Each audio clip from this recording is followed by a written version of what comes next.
¿Qué tal, amigos de Puntos y Comas? Nos da muchísimo gusto que nos acompañen en este segmento de información útil, con información que nos permite entender con mayor claridad por qué suceden algunas cosas en la vida pública. Una de las preguntas que sin duda se están haciendo muchas personas en esta coyuntura en la cual se debate sobre la aprobación de la reforma al Poder Judicial y sobre la necesidad de que Morena tenga 86 senadores, para lo cual le faltaría uno, y de esa manera tener la mayoría calificada y aprobar la reforma al Poder Judicial en la Cámara de Senadores. Uno de los elementos es: ¿tendrán PAN, PRI y Movimiento Ciudadano elementos jurídicos valederos y suficientemente fuertes para impedir que sus senadores se cambien de partido o de fuerza política en el transcurso de la semana? La presunción es que la reforma judicial se podría aprobar esta semana y podría suceder que uno, dos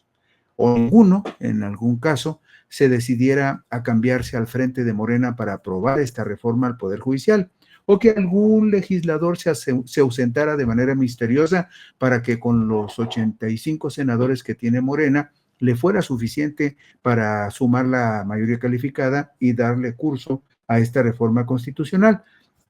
De la manera que sea, muchos se preguntan si PAN, PRI y MC tendrían la posibilidad de suplir, sustituir a algunos de sus senadores bajo sospecha de que pudieran, como dicen ellos, traicionarlos y cargarse del lado de Morena. Bueno, el asunto no sería tan fácil para PAN, PRI y Movimiento Ciudadano. No sería fácil suplir a aquellos que estuvieran bajo sospecha, e incluso no sería fácil que lo pudieran hacer, mucho menos si deciden cambiarse a la bancada de Morena y de sus aliados.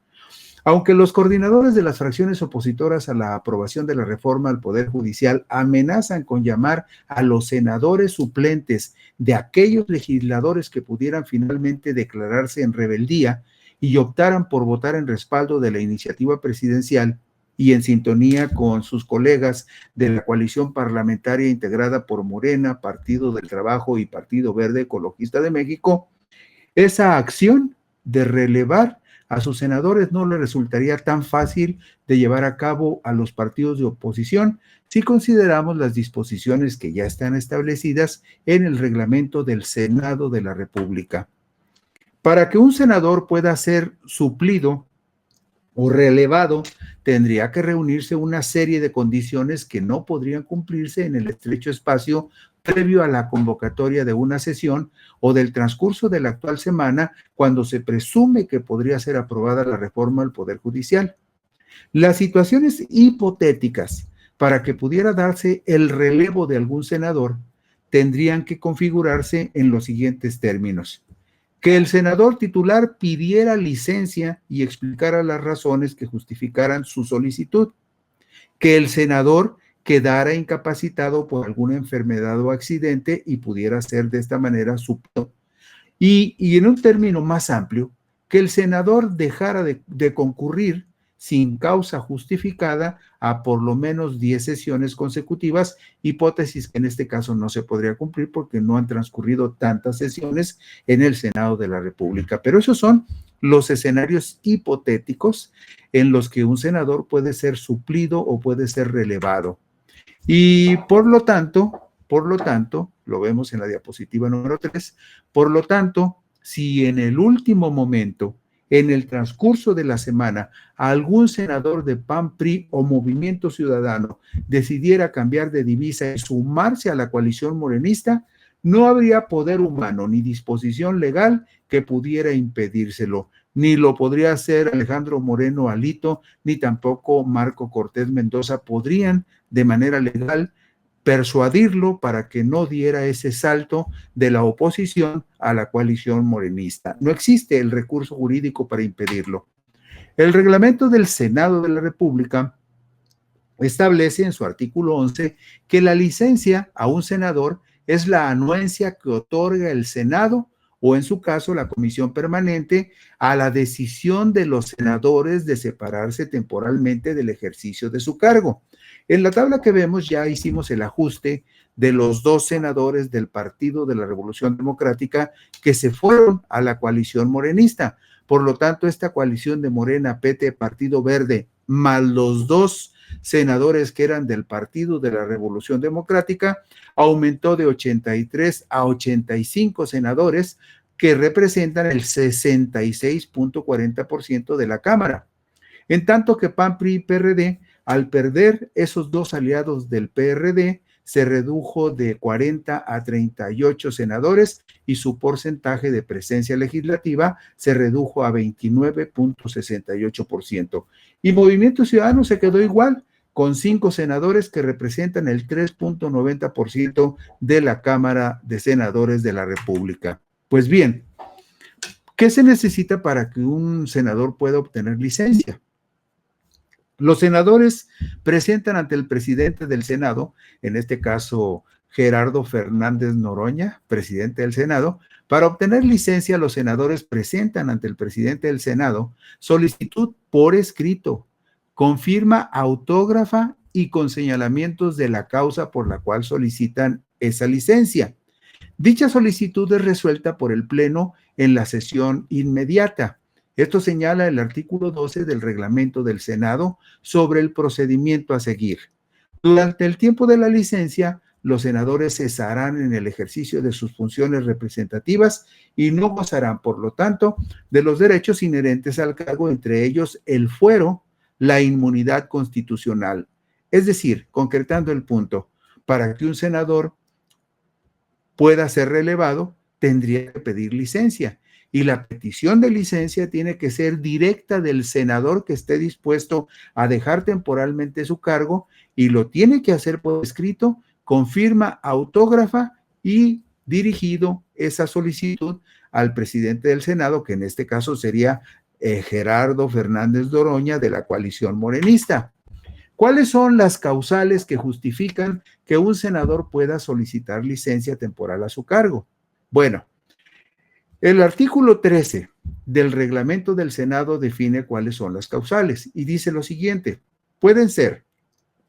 enfermedad que los incapacite temporalmente para el desempeño de su función. Usted sabe, por ejemplo, que en este momento al exgobernador de Coahuila, al senador Riquelme, lo operaron y está convaleciente de una operación. A lo mejor en el caso del señor Riquelme, si no alcanza a recuperarse en el transcurso de la semana, pues tendría que solicitar licencia y entonces sí el PRI lo podría suplir con la persona que aparece como suplente o que apareció como suplente en la boleta cuando fue electo. También, por reglamento, otra causal para poder solicitar licencia temporal al Senado, dice una licencia hasta por 3 meses por estado de gravidez o de posparto, en el caso de las senadoras.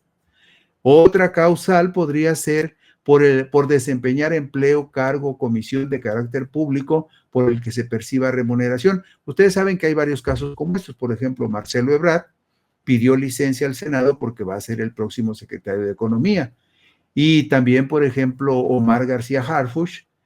va a ser el próximo secretario de Seguridad y también pedirá licencia en el Senado. Este es un caso muy concreto y un ejemplo muy claro de cuando un senador pide licencia porque va a desempeñar otro cargo o comisión de carácter público. También pueden pedir licencia a los senadores para postularse para otro cargo de elección popular cuando la licencia sea condición establecida en las disposiciones electorales correspondientes o normatividad interna del partido político del que se trata. Es decir, por ejemplo, si un senador quiere ser candidato a gobernador y si en la constitución del estado respectivo se establece que debe de renunciar a su cargo 3 meses antes de la elección, en estos casos tendrían que pedir licencia irrevocable. Bueno,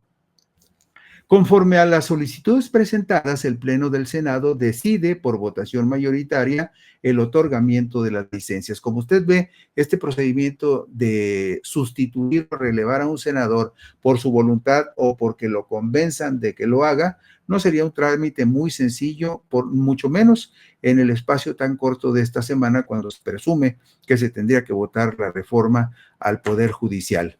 El artículo 14 del mismo reglamento del Senado señala que, aprobada la licencia, el presidente de la mesa directiva del Senado llama al suplente para que asuma el ejercicio del cargo de senador y le tome la protesta respectiva. No creo que hipotéticamente pueda suceder algo de esta naturaleza si algún senador del PAN, del PRI o incluso de Movimiento Ciudadano decide cambiarse a Morena. No creo que vaya a pedir licencia para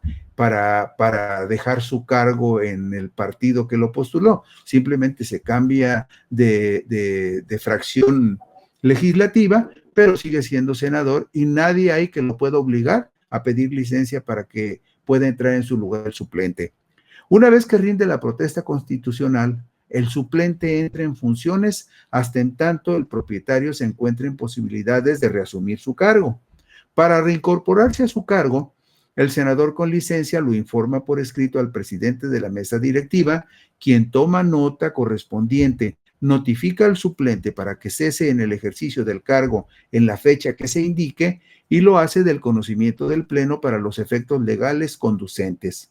En las actuales circunstancias de la votación inminente de la reforma al Poder Judicial, ningún senador estaría en este supuesto y por lo tanto no podría llamarse a su suplente aún cuando se declarara en rebeldía con respecto a su fracción parlamentaria, si así fuera el caso y se tratara de un priista, panista o emesista. Es decir, el cambio de 1, 2, 3 senadores de la oposición a Morena para votar en favor de la reforma al Poder Judicial no lo podría impedir ninguno de los coordinadores, ni Marco Cortés, ni Alito Moreno, ni Clemente Castañeda en el caso de Movimiento Ciudadano, porque el reglamento del Senado establece que la renuncia o la licencia tiene que ser voluntaria y tiene que ser presentada por el senador involucrado. Con respecto a las suplencias de senadores, el artículo 15 del reglamento del Senado establece que estas suplencias solo podrían hacerse efectivas cuando el titular se encuentre física o legalmente impedido para desempeñar su cargo, cuando el titular haya solicitado y obtenido licencia, cuando el titular deje de asistir a por lo menos 10 sesiones consecutivas del Pleno sin licencia o causa justificada. También podría llamarse al suplente cuando algún senador abandonara sus tareas para desempeñar comisión o empleo en la federación, en los estados, en los municipios, en la Ciudad de México, en alguna alcaldía o de cualquier otro ente público por el cual reciba alguna remuneración sin que hubiese solicitado la licencia correspondiente. En las actuales circunstancias, Morena y sus aliados no requieren de la presencia de los senadores de la oposición para iniciar legalmente sesiones en ese órgano legislativo. Y eso es lo que también trae muy inquietos y muy disgustados a los senadores de oposición. ¿Por qué? Porque el artículo 59 del reglamento del Senado señala que la sesión de Senado inicia una vez que se declara el quórum legal, el cual se constituye con la asistencia de la mitad más uno de los integrantes del Senado. Usted sabe que en este momento Morena tiene 85 de los 128 senadores que integran el Senado de la República y la mitad son 65, por lo cual Morena tiene 20 senadores más del mínimo que se requiere para que exista el quórum legal y puedan ser válidas las sesiones. Por eso la oposición, aún en el supuesto, por ejemplo, de que el PAN, el PRI y Movimiento Ciudadano decidieran salirse de una sesión en el Senado de la República, aún así, si ellos se salieran por su voluntad en el supuesto de que no estuvieran de acuerdo con la forma como se estuviera procesando algo, aún así, si se salieran voluntariamente, la sesión sería legal porque Morena y sus aliados tienen los votos suficientes para que se reúna el quórum que se necesita. Se necesitan, como les decía, en el Senado, 65 senadores para que la sesión sea legal y Morena tiene 85 senadores. Y finalmente, el artículo 10 del reglamento del Senado explica que una de las obligaciones de los integrantes de esa Cámara es conducirse con respeto con los demás legisladores, así como con el personal que presta sus servicios al Senado y con las personas que participan o concurren a las sesiones y reuniones de los órganos del Congreso de la Unión. Y el artículo 67 de la Ley Orgánica del Congreso General de los Estados Unidos Mexicanos, faculta al presidente de la mesa directiva del Senado para exigir orden al público asistente a las sesiones e imponerlo cuando hubiera motivo para ello, así como solicitar el uso de la fuerza pública en los términos establecidos en esta ley. Toda esta explicación sobre la forma como el reglamento establece la manera como pueden ser relevados o suplidos los senadores es importante en este momento porque aunque hubiese senadores de PAN, PRI o MC que decidieran irse en apoyo de la coalición morenista para que se apruebe la reforma al Poder Judicial, no hay ninguna manera, ni legal, ni de ninguna forma, que sus coordinadores en PAN, PRI y MC, en este caso Marco Cortés, Alito Moreno y Clemente Castañeda, puedan impedir que los rebeldes se vayan en esta semana. Y con esto concluimos hoy puntos y comas. Nos vemos por aquí mañana. Gracias y buenas noches.